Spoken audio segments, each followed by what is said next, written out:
Cari amici sportivi, sur FAI TV maintenant, évidemment, la Scuderia Ferrari.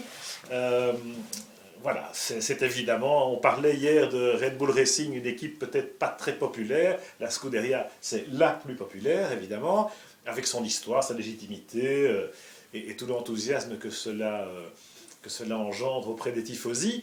Et pourtant, on a l'impression depuis quelques saisons qu'ils ont une fâcheuse tendance à courir derrière le score et à démarrer la saison du pied gauche. C'est vrai. Comment sera-t-il cette année-ci?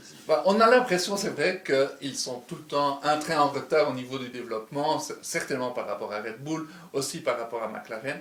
Mais cette année, j'ai un sentiment positif. J'ai l'impression que la Ferrari est mieux née que ce qu'ils veulent bien nous faire croire. C'est-à-dire qu'on les sent low profile. Un tout petit peu, et j'ai remarqué dans les tests, les 2 derniers tests à Barcelone, que dans le fond leur temps était assez constant, que la voiture se comportait très bien, et que j'ai quand même de l'espoir que pour Alonso, parce qu'ici il y en a bien un qui mérite un titre ces dernières années, c'est Alonso, donc voilà, je le sens bien. Ce que je trouve encourageant, c'est que la voiture marche avec Massa aussi. C'est vrai. Parce que Felipe a très bien marché à Barcelone.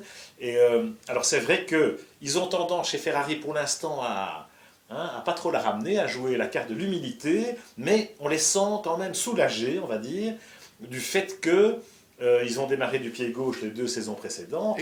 L'an dernier, à pareille époque, ils étaient à 1 seconde 8 à Jerez quand ils ont mis l'auto sur la piste, c'était quand même assez inquiétant. Là, ils sont pas devant, clairement, mais ils sont pas loin. Donc, tout va se jouer à nouveau sur leur capacité de développement. Alors, est-ce que ça a évolué par rapport à l'an dernier? L'an dernier, ils sont quand même bien revenus. Ils sont revenus, ils ont montré qu'ils étaient capables de revenir, alors qu'ils étaient vraiment à la rue au début du championnat. Ils ont eu beaucoup de chance de marquer pas mal de points, alors qu'ils n'étaient pas vraiment compétitifs. Grâce à Fernando. Grâce à Fernando, qui était extraordinaire. Et cette année-ci, on les voit, ils sont soulagés parce que la voiture est bien née. On ne sait pas encore si elle va dominer ou pas, probablement pas, mais en tout cas, elle est capable de jouer les premiers rôles à partir du premier Grand Prix déjà. Non, bien née, on ne sait pas encore, mais elle n'est pas mal née, disons. Voilà. Donc c'est un bon début. Je pense que chez Ferrari aussi, ils ont bien identifié les problèmes. Ce qu'ils ont rencontré les 2 ou 3 années précédentes. Ils savent exactement où ils ont pêché, les problèmes de corrélation entre soufflerie et la piste, etc. Donc maintenant, ils ont fait une croix sur la soufflerie de Maranello. Ils sont en train de la remettre à niveau pour 2014, pour faire la voiture 2014 à partir de l'été prochain. En revanche, là ils sont avec Loïc Bigois. Et puis il y a le grand retour de Rory Bird chez Toyota pour le développement de cette voiture-ci. Rory revient, lui, en consultance sur 2014. Sur 2014, avec Loïc Bigois. Et maintenant, donc, en plus, ils auront un second pilote qui, espérons-le, va marquer des points. L'année passée, oui. Felipe Massa était tout à fait absent pendant le 3/4 de la saison. Comme il a bien terminé sa saison, on est en droit de croire qu'il va bien la démarrer cette fois-ci. Il sent mieux la voiture. Il était fort proche d'Alonso en performance en fin de saison.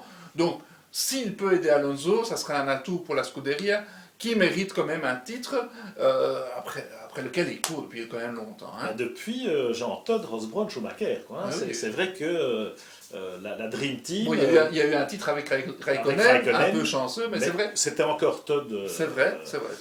Même Rosberg, je crois, peut-être plus Rosberg. Enfin bon, mais le titre de Kimi, c'est vrai que c'était un titre de raccro. Voilà. Alors que le capital sympathie de l'équipe n'a jamais été aussi élevé, parce que Stefano Domenicali est quand même un personnage tout à fait charmant et aimable, et que, peut-être un peu trop d'ailleurs, ceci explique cela, et que Fernando, voilà, il a cette niaque et cette capacité de leadership qui est bien là. Alors, Massa, c'est vrai que c'est important, parce que l'an dernier, il est passé à côté de son sujet. Cette année-ci, eh bien, si effectivement il démarre comme il a fini la précédente, un peu comme pour Mark Webber chez Red Bull, on sait que Massa c'est sa dernière année chez Ferrari, à moins effectivement d'un miracle, oui. Mais a priori c'est sa dernière année chez Ferrari. Quelque part il n'y a plus vraiment d'épée de Damoclès ou de pression psychologique. Il va se faire plaisir et essayer d'être le plus proche possible d'Alonso, tout en sachant qu'il ne peut pas véritablement s'opposer à son leader. Tout à fait. Et alors, imaginons que la sauce veuille bien prendre cette année. Ça sera quand même formidable parce que la Scuderia, c'est vrai, c'est la passion à l'état pur. C'est toute l'histoire de la course automobile. Et Massa, c'est vrai, il vit au jour le jour. Alonso aussi. Maintenant, c'est le moment. C'est le moment, on l'espère. Il y a une stabilité dans le règlement. Ils ont pu copier ce qu'il y avait à copier chez les autres. Les bonnes choses de chez Red Bull, les bonnes choses de chez Lotus. Et en espérant que ça marche. Disons que le tiroir des excuses est vide, hein, on va dire ça. Donc forza Ferrari. Forza Ferrari. On sait que ça va être très serré. Espérons effectivement qu'il soit là avec les autres top teams pour nous régaler tout au long de la saison. Et à domani, cari amici, pour l'écurie suivante.